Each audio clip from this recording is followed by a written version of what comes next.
Hey guys, Silverlord here, back again with another action figure review. Today I'll be taking a look at the Marvel Legends Wolverine. Is it 50th or 60th anniversary? I think it's 50th anniversary collection Wolverine versus Sabertooth Tupac. This, of course, brought to us by the fine folks over at Hasbro and is quite an old release at this point. And for those of you wondering, Overlord, why are you so late to the game on this one? I'll tell you, I actually ordered this initially when it went up back in December of last year, and I canceled it in the spring because I didn't want to get hit with a $55 bill from Big and Bad Toy Store, which is where I get a lot of my action figures and collectibles. I suggest you do the same. But I didn't want to get hit with that bill, so I canceled it, and then I re-upped it, and it came in super duper late. I was starting to wonder if it was even going to come in at all, because I have gotten screwed out of a Hasbro figure before, the Star Wars Black Series Asajj Ventress from the Clone Wars series. I ordered it when it went up, and it never showed, so it wouldn't be the first time it happened, although this case would be a little different since I re-upped it. But anyway, long story short, it came in about a month or so ago, and that's why I'm so late to the game on this one. And I don't tend to prioritize Marvel Legends too much, even if they are something I like the Strange Tales wave with that Build-A-Figure Blackheart. Even though I am a self-certified Ghost Rider cuck, that wave clearly, if you've been paying attention to what I've been putting out on the channel as of late, has not gone up yet. It will. Stay tuned. Maybe towards the end of the month or something. But rest assured, we are finally here with this 2-pack, and what a glorious 2-pack it is. I will even say, going into it, I thought this was going to be the world's best Sabertooth figure with an extra Wolverine for $50, but I actually really like the Wolverine figure. I don't think it's that bad, for the most part. So, before we get too far ahead of ourselves, why don't we cut right to the chase and get to the meat and taters of this review and take a look, see what all these guys have to offer in terms of accessories, starting off with their alternate heads. We got a kind of smirking head for Sabertooth, and this is the, I would call it the Days of Future Past head for Wolverine. Got it on the original cowboy hat Wolverine figure back in the day, so nothing new there. Wolverine does come with a couple extra hands. I don't know why he didn't just come with 2 grip hands, but he's got this kind of open hand, and then he's got this hand with some playing cards in it, with the appropriate hinge for holding stuff, by the way. So that's good, I guess, but these playing cards are not coming out of there. I say that as they fall out behind camera. Sweet. As far as Sabertooth goes, he's got claws on him, and then he's got 2 more open claw hands, which kind of sucks because he doesn't have fists. And he uses the Venom claws here. Those are the ones I have on him. So I wish he just came with the fists instead of new open hands, because it's just more of the same.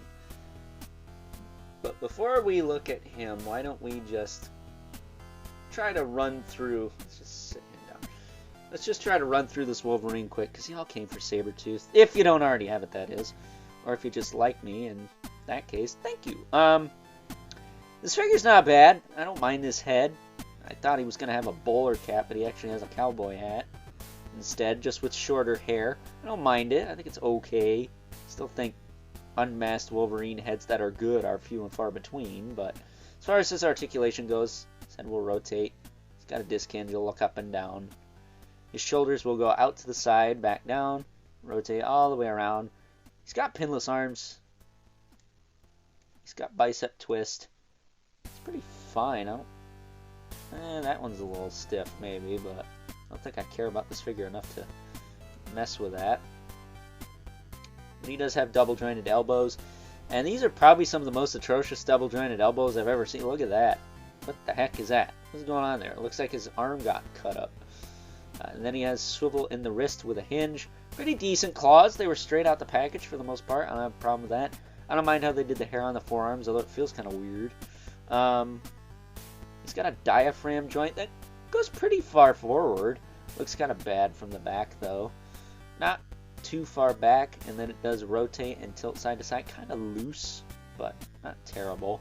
He's got a waist twist, and then his hips are the standard Old Man Logan hips. They will kick out, back down, forward, back. He's got a thigh cut.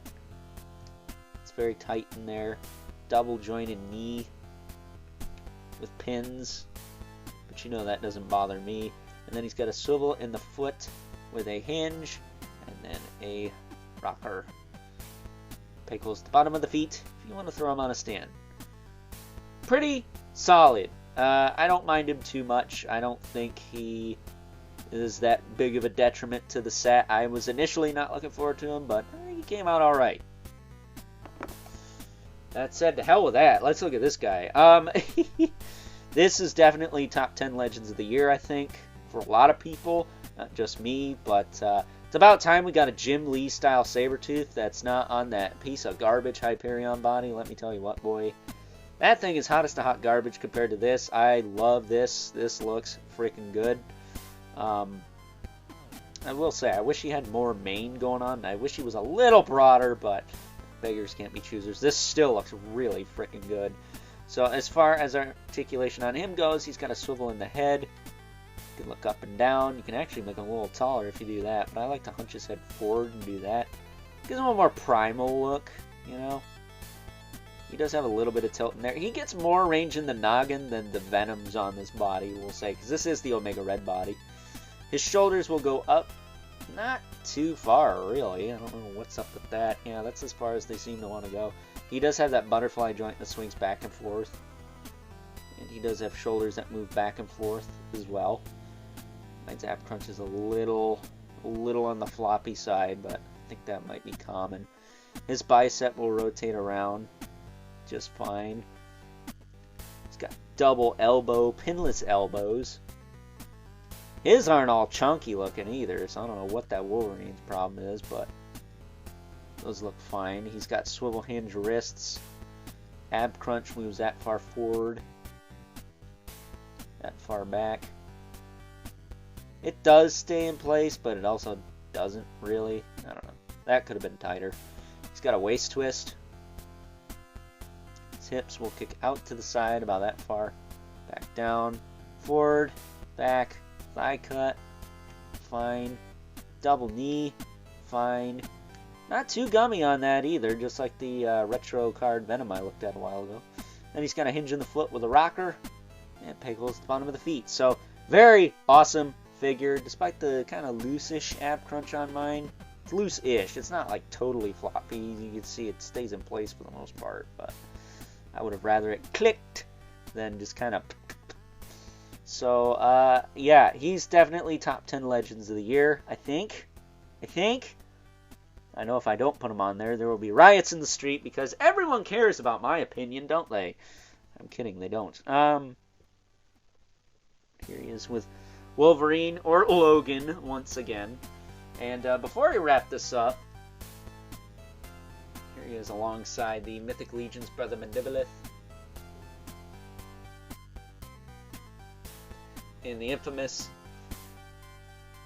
Curlin Spawn, who probably is about neck and neck with old Sabertooth there. I know Spawn's a bigger figure. He seems to tower over everyone, but Marvel Legends is a smaller line than old 11 from McFarlane Toys, so there you go. I will say, this Sabertooth will look pretty cool with the X-Men 97 Wolverine, although the colors are a lot more vibrant on that.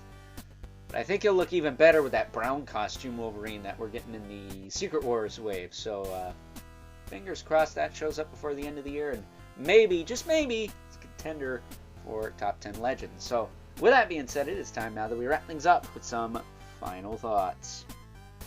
Overall, and the question all of you out there in YouTube land are probably wondering to yourselves is this the best Marvel Legends Sabertooth we've ever gotten from either Hasbro or Toy Biz? Although, if you ask me, Toy Biz figures, well, they were good for the time.